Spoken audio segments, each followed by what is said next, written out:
Hi, and welcome back. It's one thing to begin writing your great idea, it's another, however, to keep at it. There isn't a writer living today who hasn't struggled with the creation of a story at one time or another, only to realize it's proven to be more difficult than first expected. It's not uncommon to find yourself anxious over how to tell a story without losing the integrity of that story.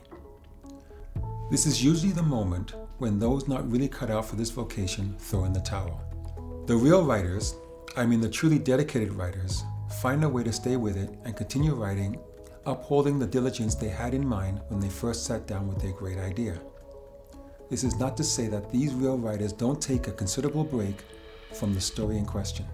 J.R.R. Tolkien took 5 years to write The Hobbit and another 17 years to write the sequel, The Lord of the Rings. And Margaret Mitchell took 10 years to write and publish Gone with the Wind.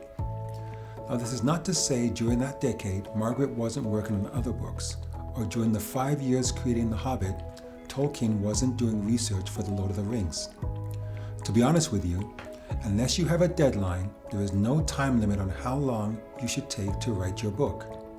So if it happens to take 4 years, then it takes 4 years. There's a lot of other writing you can accomplish in that time. The point I'm trying to make here is, if you're a writer, you should always be writing. I don't care what it is, another novel, a short story, poetry, or even a cookbook. Just keep those ideas flowing. I know I've said this before, but it deserves repeating. You're only a writer if you're writing.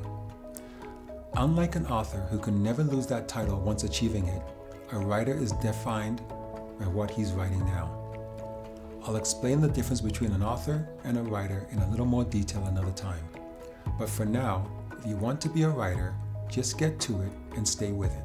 I'll end this week's anchor with this intriguing quote from 2008's Pulitzer Prize winner for fiction, Junot Díaz.